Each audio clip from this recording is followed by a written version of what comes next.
बहुत समय पहले दूर किसी राज्य में एक सुल्तान रहता था। उसके महल में हर दिन अनगिनत व्यंजन पकते थे, लेकिन उनमें सबसे खास था जादुई मछली। कहते थे कि यह मछली केवल उसी के लिए पकाई जाती थी जो सबसे शक्तिशाली और बुद्धिमान हो। महल में एक गरीब गुलाम था, नाम था गुलाबदीन। उसका काम था रसोई में बर्तन मारना, भोजन पकाने में मदद करना और सबसे पीछे बैठकर बचा हुआ खाना खाना। किसे पता था कि एक छोटी सी गलती उसकी पूरी जिंदगी बदल देगी। एक दिन रसोई में जादुई मछली पक रही थी। उसकी खुशबू से पूरा महल महक उठा था। रसोइयों ने उसे बड़े बर्तन में पकाया और सुल्तान के लिए तैयार कर दिया। लेकिन उसी समय गुलामदीन थकान से चूर होकर चुपके से पास आया और मछली का एक टुकड़ा उठा लिया। जैसे ही उसने वो टुकड़ा मुंह में रखा, उसका शरीर कांप उठा, उसकी आंखें फैल गई। अचानक उसे आसपास बैठे कबूतर, चूहे और कुत्ते की आवाज़ साफ सुनाई देने लगी। कबूतर चहचहा रहे थे। कबूतर कह रहे थे, आह, आज तो महल में जादुई मछली की खुशबू है। देखो रसोइया कितने व्यस्त है।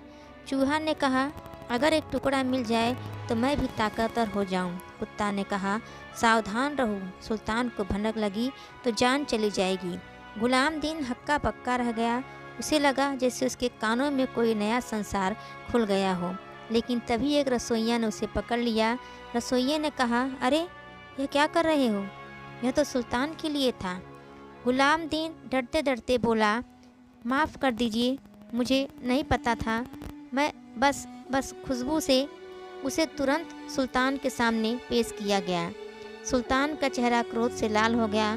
सुल्तान ने कहा, तुमने जादुई भोजन की चोरी की है, मौत की सज़ा मिलनी चाहिए। तुम्हारी औकात क्या है? गुलामदीन कांपते हुए बोला, महाराज, मैं गरीब गुलाम हूँ, गलती हो गई, पर अगर आप चाहे तो मैं आपके लिए कुछ कर सकता हूँ। सुल्तान ने तिरस्कार से देखा, क्यों, क्या कर सकते हो तुम?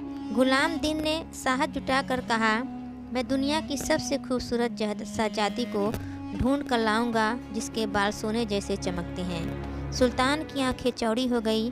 सुल्तान ने कहा, असंभव, लेकिन अगर तुम इसे ढूंढ लाए तो मैं तुम्हें माफ़ कर दूंगा, वरना मौत। गुलामदीन ने सिर झुका दिया। उसकी आंखों में डर था, लेकिन साथ ही एक चमक भी। शायद उसकी तकदीर बदलने का मौका था। अगली सुबह गुलामदीन ने महल में एक छोटा सा थैला लिया। उसमें सूखी रोटियां, पानी की मशक और एक लोहे की छुरी रखी। वह महल से निकल पड़ा। कुछ दूर चलने पर उसे एक समूह चींटियों का दिखाई दिया। वे कतार में चल रही थी। चींटी नेता ने कहा, रुको, कौन हो तुम? गुलामदीन ने कहा, मैं एक यात्री हूँ, दुनिया की सबसे सुंदर शहजादी की तलाश में हूँ। चींटियों ने उसे घेर लिया। एक चींटी ने कहा, हमें पता है, दूर पर्वत के पार सुनहरे बालों वाली शहजादी रहती है। चींटी नेता ने कहा, लेकिन वहां पहुंचना आसान नहीं। रास्ता दलदल, जंगल और पहाड़ों से भरा है। क्या तुम हमारी मदद करोगे? हम तुम्हें रास्ता बताएंगे।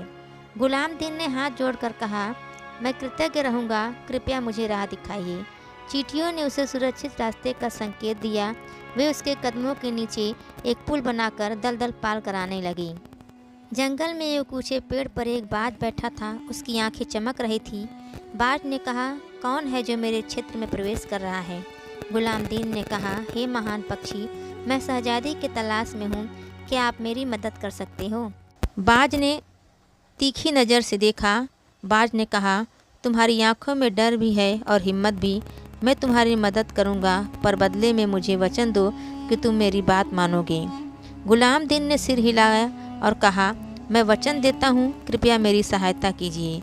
बाज ने अपने पंख फैलाए और उसे पीठ पर बिठा लिया। बाज ने कहा, चलो, आकाश से दुनिया देखो, नीचे जंगल, नदियाँ और पहाड़ तुम्हारी परीक्षा लेंगे। गुलामदीन ने पहली बार आकाश से दुनिया देखी। वह रोमांचित था। रास्ते में उन्होंने एक झील पर विश्राम किया। वहाँ कई पक्षी बैठे थे, तोते, मैना, सारस। तोता ने कहा, कहाँ जा रहे हो यात्री? गुलामदीन ने कहा, शहजादी की खोज में। मैना ने कहा, हमने उसके बारे में सुना है, उसका महल इंद्रधनुष के पार है, वहाँ पहुँचना कठिन है। सारस ने कहा, लेकिन एक नदी पार कर लो, फिर 3 घाटियाँ आएगी, उनमें से एक पर ही सही रास्ता मिलेगा। गुलामदीन ने धन्यवाद कहा। उसे यह समझ में आने लगा कि यह दुनिया सिर्फ मनुष्यों की नहीं, जानवरों और पक्षियों की भी है। रास्ते में कई कठिनाइयाँ आई। एक बार वह गहरे जंगल में भटक गया। वहाँ जंगली भालू, लोमड़िया और सांपों का खतरा था, लेकिन उसके पास एक नया कौशल था। वो पक्षियों और जानवरों की आवाज़ समझ सकता था। लोमड़ी ने कहा, यहाँ से मत जाओ, आगे मौत का रास्ता है। भालू ने कहा, अगर मदद चाहिए तो फल ले लो। गुलाम दीन ने धन्यवाद देकर फल लिए। उसने रास्ता बदला और सुरक्षित आगे बढ़ा। कई दिनों की यात्रा के बाद पर्वतों और घाटियों को पार कर वह एक चमकते महल तक पहुंचा। महल का दरवाज़ा स्वर्ण से जड़ा था। अंदर से संगीत की मधुर धुन आ रही थी। महल की रक्षक परी ने उसे रोका। परी ने कहा, कौन हो तुम? यहाँ तक पहुंचकर कोई लौट नहीं पाया। गुलाम दीन ने कहा, मैं शहजादी से मिलना चाहता हूँ, मुझे सुल्तान ने भेजा है। परी ने उसकी आंखों में देखा। परी ने कहा, तुम्हारी नीयत साफ है, भीतर जाओ। अंदर एक सभा कक्ष था। बीच में बैठी थी वह शहजादी। उसके बाल सचमुच सोने जैसे चमकते थे। उसकी आंखें समुद्र जैसी गहरी थी। शहजादी ने कहा, तुम कौन हो? गुलाम दीन ने कहा, मैं गुलाम दीन हूँ, मुझे सुल्तान ने भेजा है। मैं आपकी मदद चाहता हूँ और शायद आपकी भी। शहजादी मुस्कुराई। शहजादी बोली, तुम साधारण नहीं लगते, क्या तुम सच में हमारी भाषा समझते हो? गुलाम दीन ने सिर हिलाया।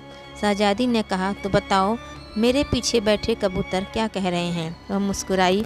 कबूतर चहक रहे थे। कबूतर ने कहा, यह यात्री नेक है, इसे मदद करो। शहजादी हंसी। शहजादी ने कहा, ठीक है, मैं तुम्हारी मदद करूँगी, लेकिन क्या तुम मेरी शर्त मानोगे? गुलाम दीन ने कहा, कहिए, मैं मानूंगा। शहजादी ने कहा, तुम्हें यात्रा पूरी कर वापस लौटना होगा। तुम्हें जो दिखे उसका लालच नहीं करना, सत्य के मार्ग पर रहना होगा। गुलाम दीन ने वचन दिया। शहजादी ने उसे एक जादुई दर्पण दिया। शहजादी ने कहा, इस दर्पण से तुम दूर की चीज़ें देख सकते हो, अपने मन की आवाज़ सुन सकते हो, पर इसका उपयोग केवल सही काम में करना। वापसी में वह कई बार परीक्षा में पड़ा। एक बार उसे खजाने का लालच हुआ, लेकिन उसे शहजादी की बात याद आई। उसने खजाना छोड़ दिया और अपने लक्ष्य की ओर बढ़ता गया। वह सुरक्षित लौट आया। सुल्तान उसकी बहादुरी और ईमानदारी देखकर उसे माफ़ कर दिया, साथ ही उसे महल में सम्मानित किया। सुल्तान ने कहा, तुमने असंभव को संभव किया, अब तुम सिर्फ गुलाम नहीं, मेरे विश्वास पात्र हो।